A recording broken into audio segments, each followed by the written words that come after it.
Casi cerrando nuestra transmisión de hoy, tenemos un invitado muy especial. Más de 140 títulos avalan su trayectoria profesional. Un hombre que no cree en superficialidades. Definitivamente nos ha ayudado desde su prolífica carrera multifacética, diría yo, desde la poesía, la crítica, el ensayo, a adentrarnos, en fin, en la literatura y en las letras cubanas. Es un gusto poder tener en nuestro encuentro de hoy a quien está dedicada a la Feria Internacional del Libro en esta edición número 33. Virgilio López Lemus está con nosotros. Qué gusto poderlo tener en nuestra transmisión. Pues soy yo el agradecido. Muchas gracias. Nosotros muy felices. Veo que trae un pullover que en alguna medida resume la esencia de quien es Virgilio. ¿Todo es poesía para Virgilio? Todo es poesía. Yo creo que la poesía es una entidad cósmica, es la expresión del cosmos, no solo de la materia en el cosmos, sino también de la vida y de la inteligencia del cosmos.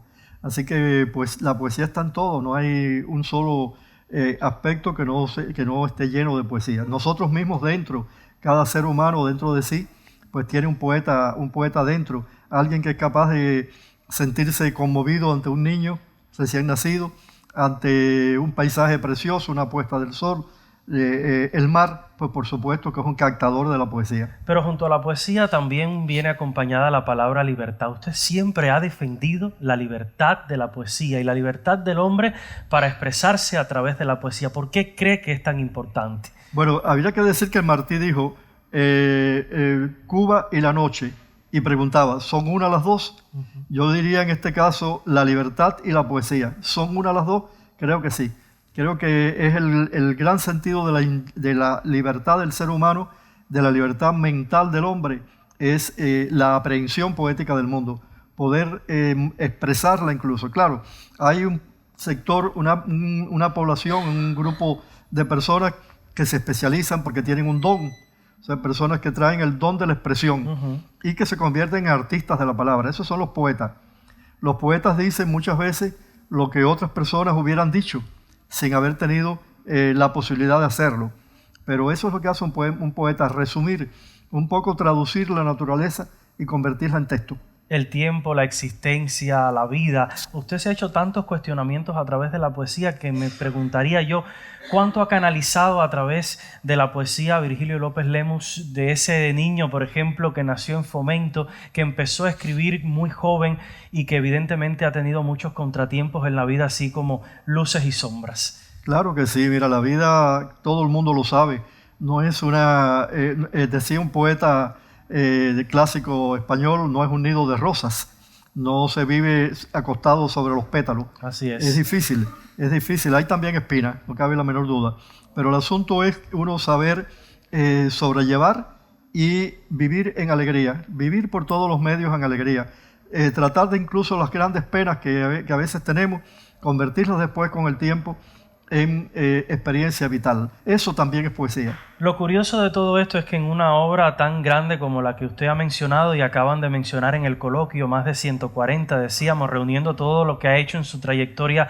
profesional, la poesía no es solo desde el lado artístico, yo diría que desde el lado científico. Usted es miembro de la Academia de Ciencias de Cuba y desde sus textos también nos ha obligado a profundizar en la literatura cubana, no solo, como ya le decía, como expresión artística, sino desde el análisis. ¿Eso requiere otra visión, otra perspectiva, otra dimensión?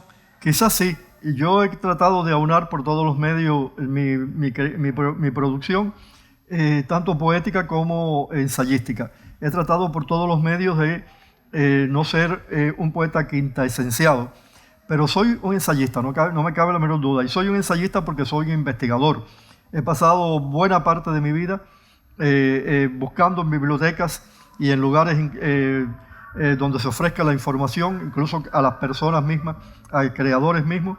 He pasado buena parte de mi vida buscándolo y tratando de reflexionar desde el punto científico del mundo, o sea, convertir también la obra literaria en otro tipo de esencia. Es la esencia del lado científico que una creatividad de un autor literario cualquiera pues puede tener. Entonces estudiar la obra de otros autores, escribir ensayos sobre la poesía, pues por supuesto que tiene una carga investigativa fuerte. Lo escucho hablar con tanta pasión y me parece estar hablando con un joven acabado, por ejemplo, de comenzar en su trayectoria profesional.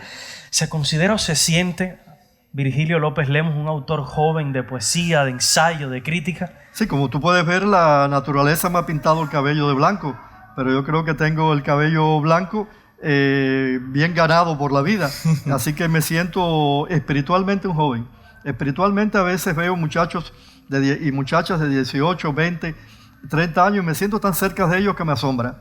Me siento muy cercano de a veces muchachos estudiantes, algunos que han sido alumnos míos, que me siento muy cercanos a ellos. Eso hace que uno sienta un espíritu pues un tanto juvenil que hace crear poesía por eso.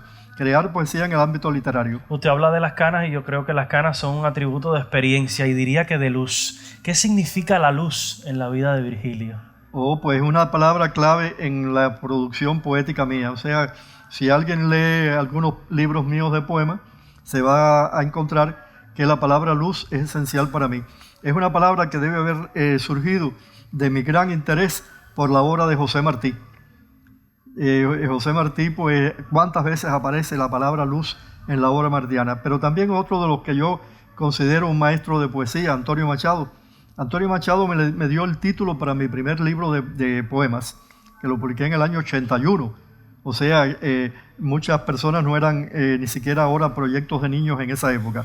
En el año 81 publiqué mi libro que se llama Hacia la luz y hacia la vida. Así crecen las plantas, así crecen los árboles, salen hacia la luz para encontrar la vida. Tanto tiempo dedicado a escribir, me preguntaría yo, que también implica muchos sacrificios, Virgilio, ¿verdad? ¿Cuánto ha tenido que dejar a un lado para poder estar, por ejemplo, en una máquina de escribir primero y ahora en una computadora para escribir, seguir escribiendo, analizar y seguir analizando? Sí, yo creo que la computadora es uno de los grandes inventos de la humanidad. El Quijote, si hubiera sido escrito en una computadora, en lugar de 2 tomos, tuviera 18. Pues sí, uno tiene que abandonar buena cantidad de cosas en la vida. Siempre me ha gustado bailar, sin embargo apenas he podido ir a fiestas porque he tenido que estar dedicado a la lectura. No puede ser un escritor que no se dedique primero a leer profundamente, a estudiar profundamente. Sin eso, pues no hay un verdadero escritor. Después viene la escritura.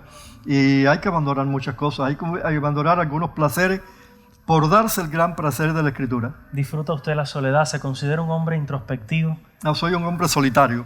Creo que soy un solitario por excelencia. La vida incluso me ha ido dejando un poco y cada vez más solo.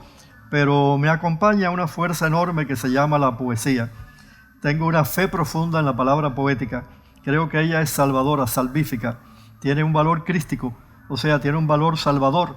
Y por eso siento un aprecio especial por la palabra poética. La poesía le ha generado una especie de compañía. Hoy, por ejemplo, vimos a muchos amigos compartiendo y hablando de su trabajo. Usted normalmente ha hecho muchos homenajes a muchos autores, incluso ha hecho muchas antologías de ellos. ¿Qué se siente que se lo hagan a usted? Extrañeza. Hay un verso de Eliseo Diego que dice la extrañeza de estar.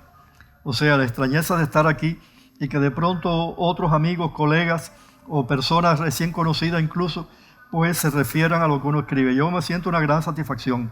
¿Por qué? Porque creo que he sido útil. Soy una persona en que ha trabajado para eso, para ser útil.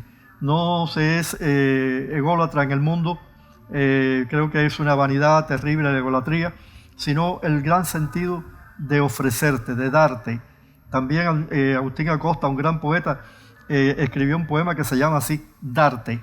O sea, dar a los demás lo poco o mucho que uno haya acumulado en la vida. Y ese sentido de la utilidad de la virtud creo que es lo que le permite seguir escribiendo y soñando desde la poesía y desde la literatura. Todavía hay mucho por escribir, todavía quedan muchas horas sentado frente a la computadora escribiendo. Claro que sí, yo creo que yo quisiera el día que me toque morir con un bolígrafo en la mano escribiendo. Que sea ese el momento último, el último minuto de la vida, estar escribiendo y sirviendo a los demás.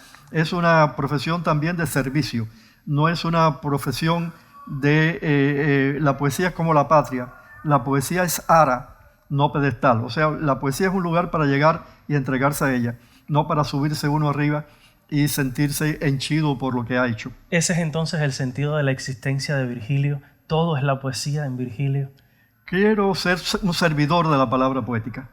Entonces, con esa esencia nosotros nos estamos despidiendo. Le agradecemos de verdad Yo que nos soy haya agradecido. acompañado. Lo más importante es preguntarle, ¿se siente feliz, en paz con usted mismo, en medio de su soledad y su introspección, después de todo esto que ha alcanzado? Feliz no, pero dichoso sí. Y creo que aún no he hecho todo lo que deseo y quizás me vaya del mundo sin haber hecho todo lo que deseo, pero creo que todavía me quedan unas cuantas cosas por entregar. Y nosotros no sabes cómo le agradecemos el que mantenga esa fe, ese ahínco, ese espíritu y ese sentido de la creatividad, pero sobre todo esa fe en la poesía, que al final es la que salva al ser humano en tiempos de crisis y en tiempos de aislamiento. Muchísimas gracias de verdad, Virgilio. Gracias. En nombre mío, en nombre de este equipo y en nombre de todos los cubanos. Encantado para mí. Muchísimas gracias a usted por habernos acompañado. Crea en la poesía, viva la poesía, siéntala en su sangre, porque sin duda alguna es manera de respirar, de seguir viviendo y de seguir existiendo en este mundo. Gracias entonces por habernos acompañado y le invito a los minutos finales de nuestro programa, exactamente a las 4 de la tarde, en una retransmisión a la entrega del Premio Nacional de Ciencias Sociales a la querida historiadora y profesora Mildred de la Torre. Hasta entonces, cuídense mucho y nos volveremos a encontrar defendiendo lo que decía nuestro querido Virgilio, que todo es poesía. Hasta entonces nos vemos. Muy buenas tardes.